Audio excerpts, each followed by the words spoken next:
जय माता की। आप सब पर माँ की कृपा बनी रहे। आज इस वीडियो में दुर्गा सप्तशती प्रथम अध्याय सुनाने जा रहे हैं। आज से 9 दिन तक भक्तों माता के सप्तशती अध्याय सुनाएंगे। दुर्गा सप्तशती पाठ से पहले कवच, अर्गला स्तोत्र, कीलक स्तोत्र का पाठ करना भी उत्तम बताया गया है। दुर्गा सप्तशती का पाठ नवरात्रि में प्रतिदिन श्रवण करने से श्रेष्ठ फल की प्राप्ति होती है। तो सुनते हैं मार्कंडेय ऋषि द्वारा दुर्गा सप्तमी प्रथम अध्याय सुनिए। महर्षि मार्कंडेय जी बोले, सूर्य के पुत्र सार्वरी की उत्पत्ति की कथा विस्तार पूर्वक कहता हूँ, सुनो। सार्वरी महामाया की कृपा से जिस प्रकार मनवंतर के स्वामी हुए उसका हाल भी सुनो। पहले स्वारोचिष नामक मनवंतर में क्षेत्रवंशी सुरत नाम के एक राजा थे। सारी पृथ्वी पर उनका राज्य था। वह प्रजा को अपने पुत्र के समान मानते थे, तो भी कोलाविदंशी राजा उनके शत्रु बन गए। दुष्टों को दंड देने वाले राजा सूरत की उनके साथ लड़ाई हुई। कोलाविदंशियों की संख्या में कम होने पर भी राजा सूरत युद्ध में उनसे हार गए। तब वे अपने नगर में आ गए। केवल अपने देश का राज्य ही उनके पास रह गया और वह उसी देश के राजा होकर राज्य करने लगे। किंतु उनके शत्रुओं ने उन पर वहां भी आक्रमण किया। राजा को बलहीन देखकर उसके दुष्ट मंत्रियों ने राजा की सेना और खजाना अपने अधिकार में कर लिया।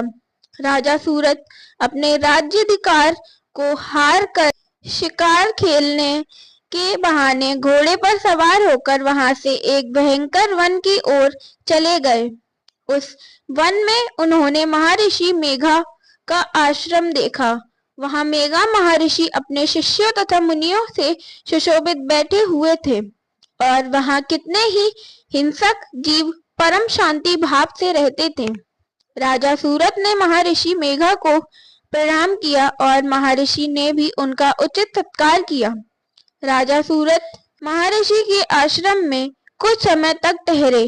अपने नगर की ममता के आकर्षण से राजा अपने मन में सोचने लगे, पूर्व काल में पूर्वजों ने जिस नगर का पालन किया था वह आज मेरे हाथ से निकल गया।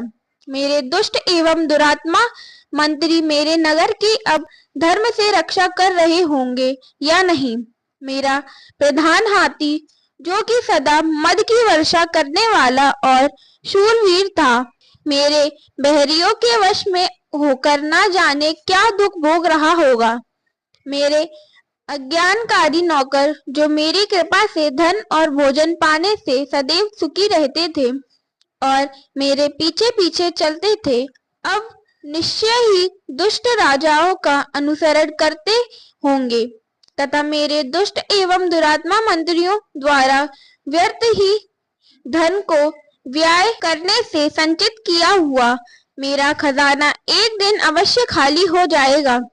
इस प्रकार की बहुत सी बातें सोचता हुआ राजा निरंतर दुखी रहने लगा। एक दिन राजा सूरत ने महर्षि मेघा के आश्रम के निकट एक वैश्य को देखा। राजा ने उससे पूछा, भाई तुम कौन हो?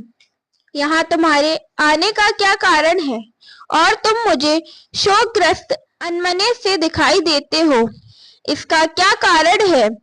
राजा के यह नम्र वचन सुन वैश्य ने महाराज सूरत को प्रणाम करके कहा।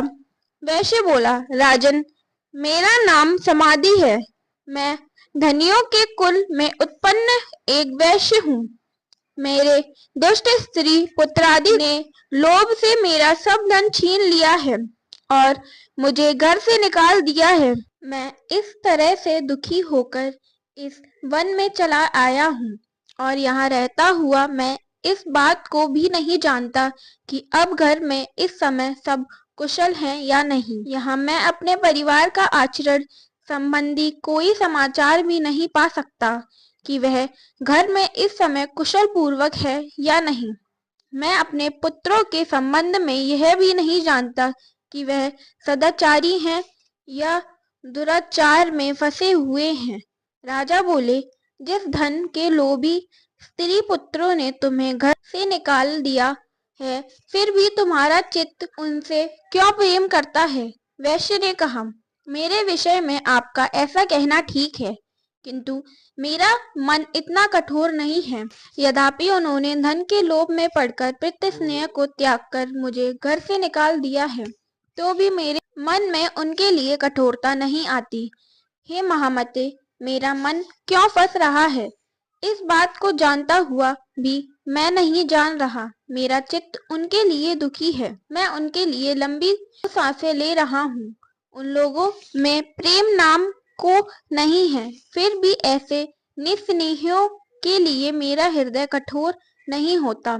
महर्षि मार्कंडेय जी ने कहा, हे ब्राह्मण, इसके पश्चात महाराज सुरत और वह वैश्य दोनों महर्षि मेघा के समीप गए और उनके साथ यथा योग्य न्याय संभाषण करके दोनों ने वार्ता आरंभ की। राजा बोले, हे भगवान, मैं आपसे एक बात पूछना चाहता हूँ, सो आप कृपा करके मुझे बतलाइए। मेरा मन मेरे अधीन नहीं है, इससे मैं बहुत दुखी हूँ। राज्य धनादिक की चिंता अभी तक मुझे बनी हुई है और मेरी यह ममता अज्ञानियों की तरह बढ़ती ही जा रही है।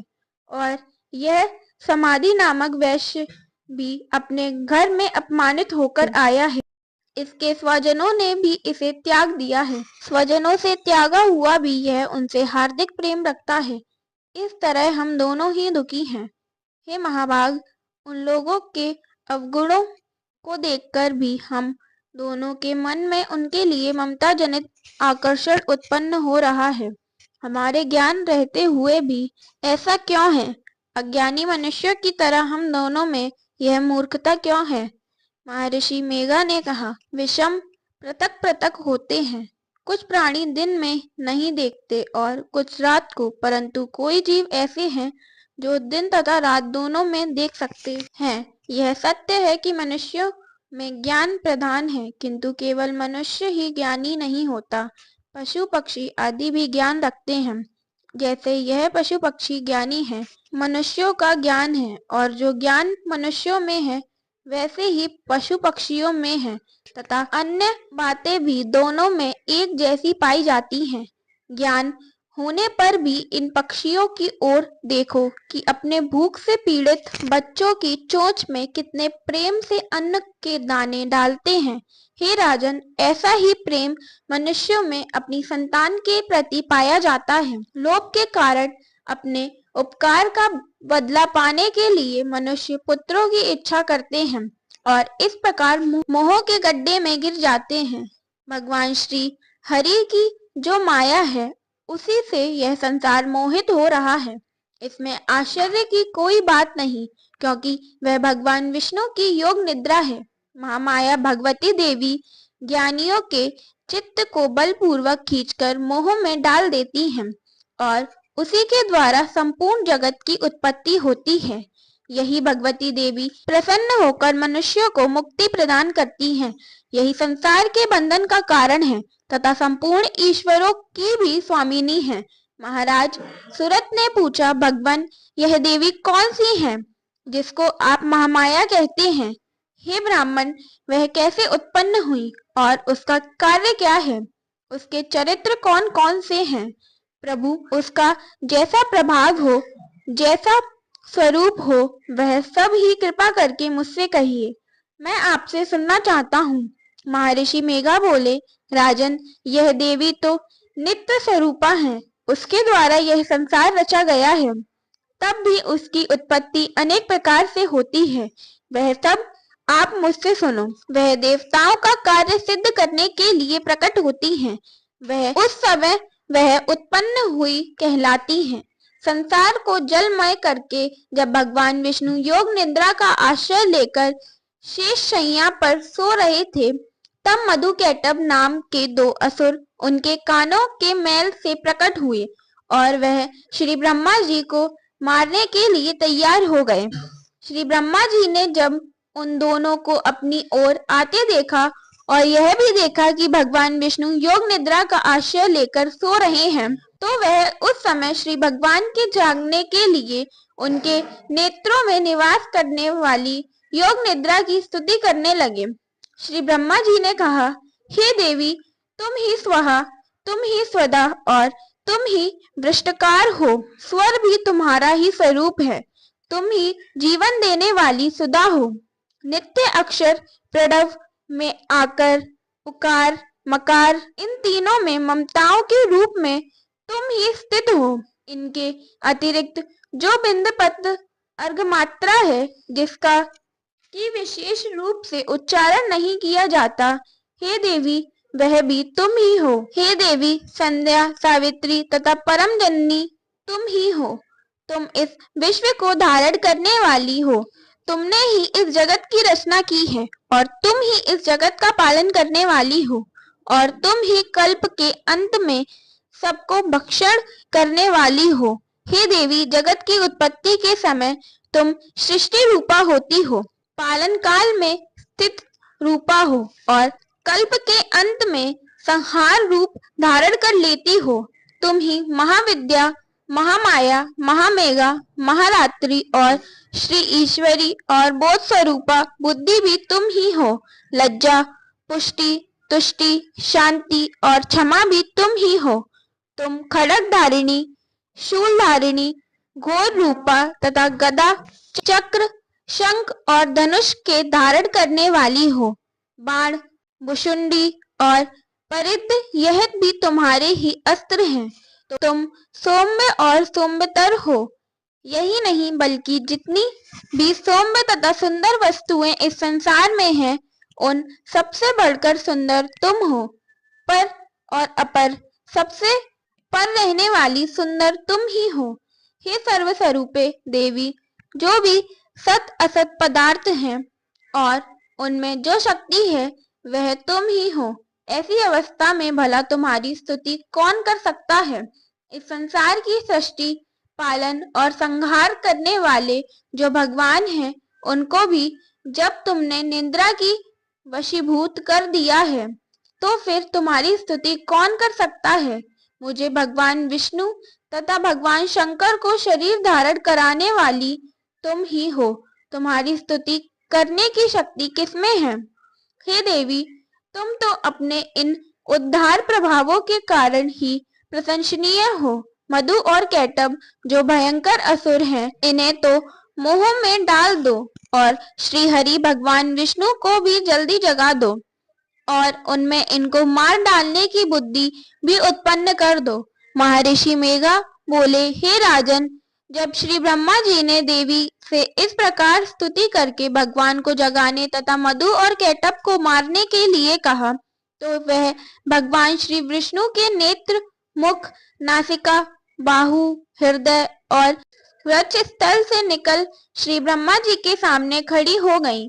उनका ऐसा करना था कि भगवान श्री हरि तुरंत जाग उठे और दोनों असुरों को देखा, जो कि अत्यंत बलवान तथा पराक्रमी थे और मारे क्रोध के जिनके नेत्र लाल हो रहे थे और जो ब्रह्मा जी को वध करने के लिए तैयार थे।